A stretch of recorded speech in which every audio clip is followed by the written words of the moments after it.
एक बार भगवान शिव कैलाश पर्वत पर बैठे ध्यान कर रहे थे।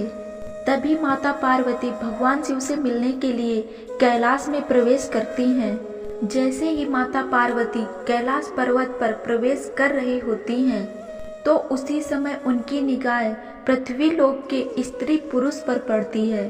तो माता पार्वती देखती हैं कि मृत्यु लोक में कुछ इंसान बहुत सुखी हैं और कुछ इंसान बहुत दुखी हैं। कुछ इंसान अपने अपने माता पिता की सेवा कर रहे हैं और कुछ धक्के मार रहे हैं।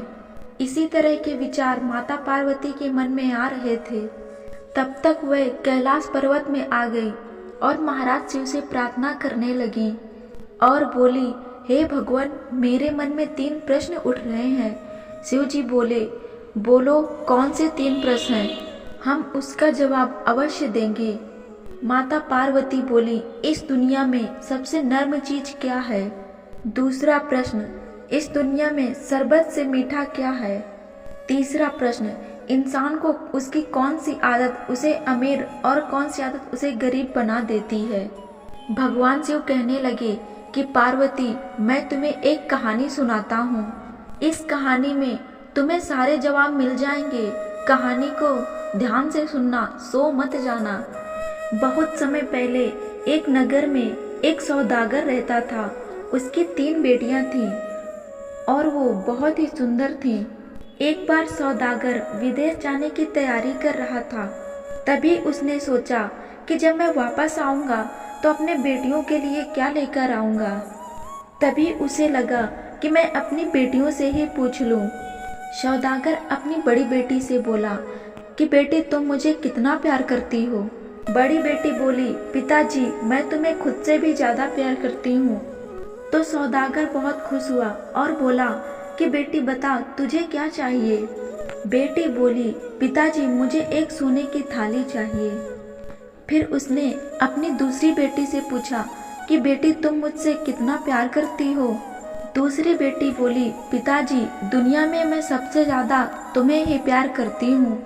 यह सुनकर सौदागर बहुत खुश हुआ और बोला कि बेटी बताओ, तुम्हें क्या चाहिए? दूसरी बेटी बोली, पिताजी, मुझे सोने का पंखा चाहिए।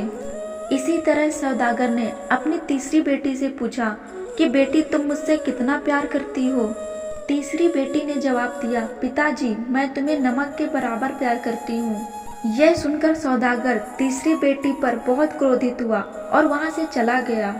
कुछ दिनों बाद जब सौदागर वापस आया तो अपने बड़ी बेटी के लिए सोने की थाली और दूसरी बेटी के लिए सोने का पंखा और तीसरी बेटी के लिए कुछ भी नहीं लेकर आया। दोनों बेटियां अपना अपना तोहफा लेकर बहुत ही खुशी जाहिर कर रही थी और छोटी बेटी, जिसके लिए कुछ भी तोहफा नहीं आया था, वह भी उतना ही खुश थी जितना कि बड़ी बेटियां थी। धीरे धीरे समय बीतता रहा। फिर एक दिन एक राजकुमार उसी नगर में आया और एक इत्तेफाक से उसी सौदागर के दरवाजे पर खड़ा हो जाता है। उस दिन सौदागर अपने बेटियों के साथ घर पर ही था। तभी राजकुमार की नज़र राजा की छोटी बेटी पर पड़ गई और वह मन ही मन सोचने लगा। फिर सौदागर से बोला कि मैं तुम्हारी छोटी बेटी के साथ विवाह करना चाहता हूँ। राजकुमार की बात सुनकर सौदागर बोला कि मेरी 2 बड़ी बेटियां हैं, पहले मैं उनका विवाह करूंगा, फिर छोटी बेटी का। यदि तुम चाहो तो अपनी बड़ी बेटियों का विवाह मैं तुमसे करवा सकता हूँ। राजकुमार बोला, ठीक है, पहले मैं तुम्हारी बड़ी बेटी को अपने घर ले जाऊंगा, अपने माँ बाप को दिखाऊंगा। यदि वह हाँ करेंगे तो ही मैं विवाह करूंगा। तभी राजकुमार सौदागर की बड़ी बेटी को लेकर अपनी महल की ओर जाते हैं। वहां पर उसने देखा कि मखमली बिस्तर और बहुत ही सुंदर महल बना हुआ था। राजकुमार ने उसको मखमली आसन पर बिठाया और दासी से बोला कि शरबत लेकर आए। जैसे ही सौदागर की बेटी ने शरबत पर मुंह लगाया तो राजकुमार बोला कि इतना मीठा शरबत तुमने और पहले कभी पिया है? और इतने मखमली बिस्तर पर तुम और कभी बैठी हो?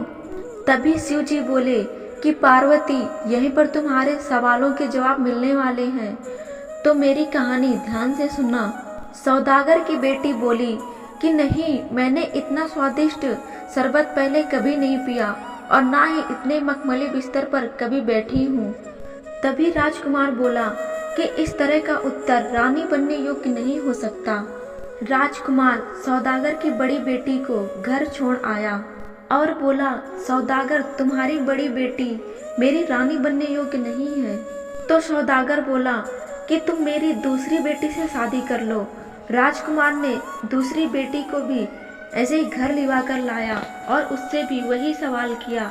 दूसरी बेटी के द्वारा भी उसे सही जवाब नहीं मिला और वो उसको भी सौदागर के पास वापस छोड़ आया।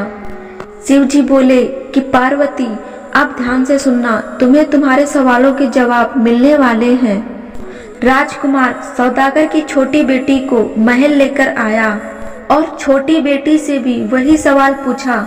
छोटी बेटी राजकुमार की बात सुनकर हंसने लगी और बोली, तुम्हारा सवाल है कि मैं इससे पहले इससे ज्यादा नरम बिस्तर पर कभी बैठी हूँ? तो हाँ, बैठी हूँ, और वह बिस्तर है माँ का गोद, जो इससे भी ज्यादा मखमली और नरम होती है। और तुम्हारा दूसरा सवाल है कि मैंने इससे पहले इससे ज्यादा स्वादिष्ट शरबत कभी पिया है?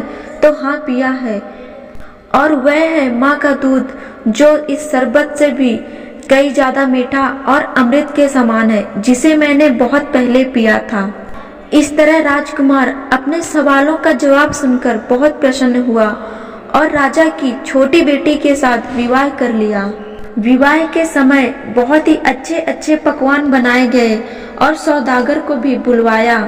सौदागर को सभी पकवान परोसे गए। सब्जियों में मेवा पड़ा हुआ था, लेकिन नमक बिल्कुल नहीं था। तभी सौदागर बोला, ये कैसा पकवान है? इसमें तो सारा कुछ मीठा मीठा ही है, नमक बिल्कुल नहीं है। राजकुमार बोला, यह पकवान आपकी बेटी ने ही आपके लिए बनाया है। तभी सौदागर ने अपनी बेटी को बुलाया और बोला, तुमने ये कैसी सब्जी बनाई है? इसमें तो नमक बिल्कुल नहीं है। तभी छोटी बेटी बोली कि पिताजी, एक बार आपने मुझसे पूछा था कि मैं आपसे कितना प्रेम करती हूँ, तो मैंने आपसे बोला था कि नमक के बराबर। तो आपने मेरा कितना अपमान किया था। आज आपको उसी नमक की जरूरत पड़ी। शिव जी बोले कि पार्वती, देखो, बड़ी बेटियों को सोने का पंखा और सोने की थाली ही मिली और छोटी बेटी को तो राजकुमार मिल गया, सोने का महल मिल गया। भगवान शिव ने पार्वती से कहा कि पार्वती, देख लो, जो अपने माँ बाप की सेवा करता है वही सबसे ज्यादा धनवान होता है, और जो अपने माँ बाप का अपमान करते हैं, उनकी सेवा नहीं करते हैं, तो उनके पास कभी लक्ष्मी नहीं जाती है। तो इसी प्रकार जो सुखी होता है वह सुखी होता चला जाता है, और जो दुखी होता है वह दुखी ही रह जाता है। दोस्तों, इस कहानी से हमें यह सीख मिलती है कि माँ बाप के चरणों में ही स्वर्ग होता है।